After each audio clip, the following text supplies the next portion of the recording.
Kaiser Ahmed এবং আরাবুল ইসলাম একসঙ্গে আসার জেরে এমনিতেই ভাঙড়ে উত্তেজনা এখন তুঙ্গে।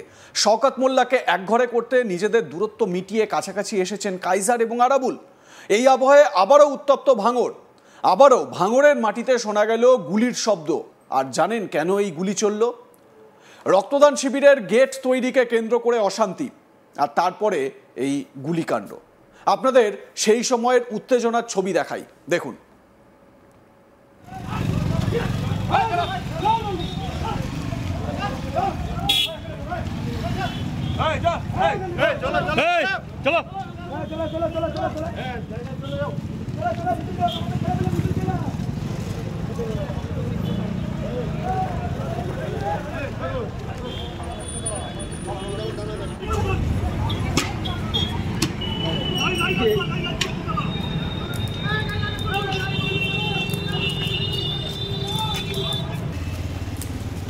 ওরা ওখানে আছে। দেখলেন তো কি অবস্থা?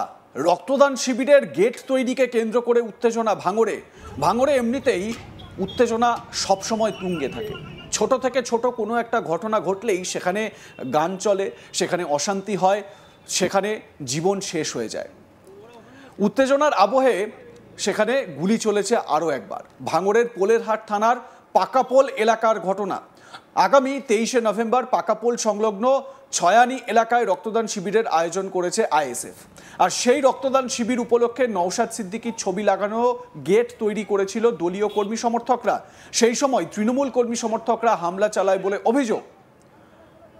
আবুল ফাল্লা নামে এক আইএসএফ কর্মী, তিনি কি বলছেন এ প্রসঙ্গে শুনুন। সমস্যা হয়েছিল, আমরা এই সব থানা পারমিশন নিয়ে রক্তদান শিবির করব বলে আমাদের ওই পাকা রাস্তায় একটা গেট বাঁধা চলছিল। এমনকি ব্যানার লাগানো বলে গিয়েছি। ফয়রুল তার দলবল এনে পুরো ওখানে যেসব ছেলেপিলেরা ছিল তাদের উপরে আক্রমণ করেছে, মারধর করেছে, প্লাস আমাদের তাড়া দিয়ে এবারে দিয়েছে। এখনও আপনারা গেলে দেখতে পাবেন ওখানে সব দলবল ওখানে রেডি হয়ে রয়েছে, যে কোনো মুহূর্তে আক্রমণ করবে। কেন এরকম করছে? কেন জানি না কেন এরকম করছে। আমরা তো মানে একটা রক্ত অর্পণ শিবির করছি, সেই জায়গায় যদি ওরা এত অত্যাচার করে, ওরা সাংগঠনিকভাবে একদম দুর্বল হয়ে ভেঙে পড়েছে। তাই বলে একটা এই মানুষের যে আমরা পাশে দাঁড়ানোর চেষ্টা করছি অর্পণ শিবির, সেই জায়গায় এসে ওনারা আক্রমণ করছে। আপনারা কোন পার্টি করেন? আমরা আইএসএফ। পাল্টা জমি মালিকের অনুমতি না নিয়ে গেট তৈরির অভিযোগ আইএসএফ এর বিরুদ্ধে। এমনকি আইএসএফ এর বিরুদ্ধে গুলি চালানোর অভিযোগও শওকত মোল্লার। ক্যানিং পূর্বের বিধায়ক শওকত মোল্লা কি অভিযোগ করেছেন শুনুন। দেখুন, যে কোনো জায়গায় তরুণকার মিটিং হোক, সেখানে যে ল্যান্ড ওনার থাকে তার একটা পারমিশন লাগে। কিন্তু ওরা যেখানে এই কর্মসূচিটা নিচ্ছিল সেখানে সেই জমির যে মালিক, সেই মালিক অলরেডি লিখিতভাবে থানাতে একটা কমপ্লেন করেছে যে আমার জায়গার উপরে এই ধরনের কর্মসূচি যাতে না হয় সেই ব্যবস্থা গ্রহণ করার জন্য। কিন্তু তারপরেও গায়ের জোরে সেখানে এই কর্মসূচি তারা নেওয়ার চেষ্টা করেছে। সেইটা জমির মালিক সহ গ্রামবাসীরা সেখানে বাধা দিয়েছে। এবং আমরা যেটুকু খবর পাচ্ছি যে আইএসএফ আশ্রিত সমাজ বিরোধীরা 2 রাউন্ড গুলি চালিয়েছে। আমরা কলকাতা পুলিশের যারা কর্মকর্তা আছেন, আমি তাদেরকে অনুরোধ করব যে সঠিক তদন্ত করে যদি যেভাবে গুলি চালানো হয়েছে সেই ক্রিমিনাল, সেই সমাজ বিরোধীকে অবিলম্বে গ্রেপ্তার করা এবং তাদেরকে দৃষ্টান্তমূলক শাস্তি দেওয়ার ব্যবস্থা করা হোক। কারণ যদি একটা ইনস্ট্যান্ট না তৈরি করা যায়, গুলি যারা চালাবে, বোমা যারা চালাবে, কোনো রং ঢং না দেখে তাদেরকে গ্রেফতার করা হোক, এটা অন্তত আমি চাই। এখনো ভোট বাকি, তার আগেই এভাবে একটা রক্তদান শিবিরকে কেন্দ্র করে আইএসএফ এবং তৃণমূলের মধ্যে ঝামেলা, গুলি চালানো, ওটা আসলে কি হবে? দেখুন,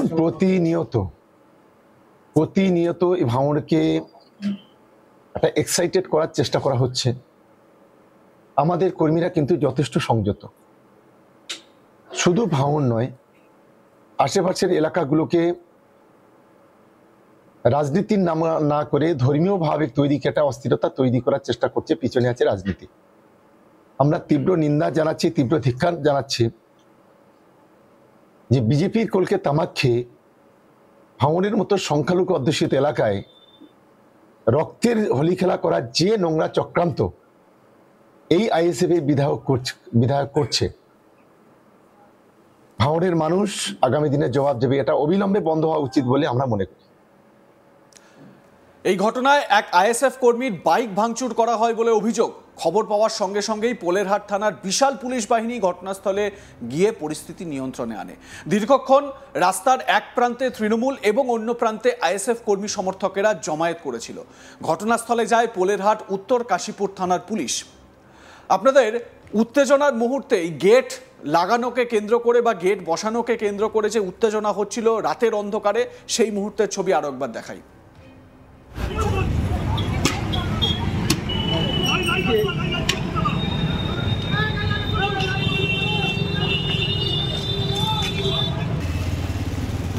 ওরা ওখানে আছে।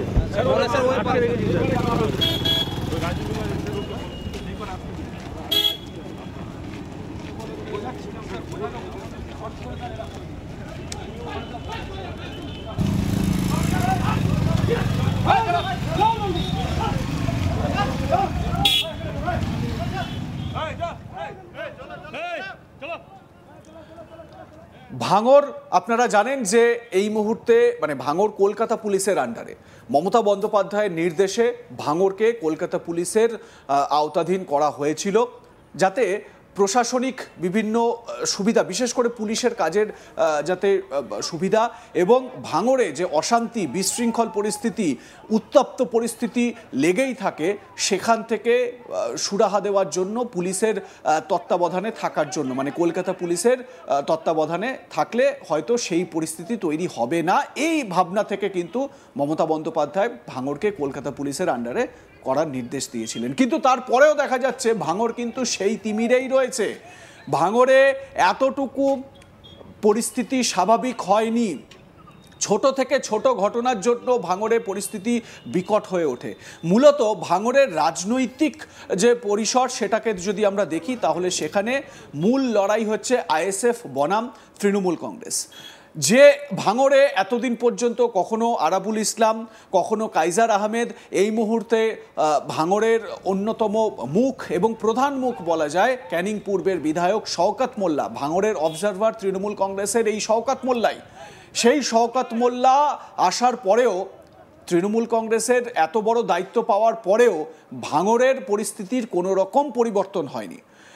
উল্লেখ্য, রাজনৈতিক বিশেষজ্ঞ যারা রয়েছেন তারা বলেন যে ভাঙড়ে তৃণমূল কংগ্রেস আইএসএফ এর কাছে বেগ পাচ্ছে রীতিমতো। নওশাদ সিদ্দিকী, ভাইজান নওশাদ সিদ্দিকীর যে কাজ বা নওশাদ সিদ্দিকীর যে রাজনৈতিক সেখানে ব্যাপ্তি, সেই ব্যাপ্তিকে কোথাও না কোথাও তৃণমূল কংগ্রেস ভয় পাচ্ছে বলে অনেকেই মনে করেন। আপনাদের কি মতামত, আপনারা কি মনে করেন জানাতে ভুলবেন না। দেখতে থাকুন আজ তাক বাংলা, সাবস্ক্রাইব করুন আমাদের ইউটিউব চ্যানেলটি, বেল আইকন প্রেস করুন নোটিফিকেশন পেতে।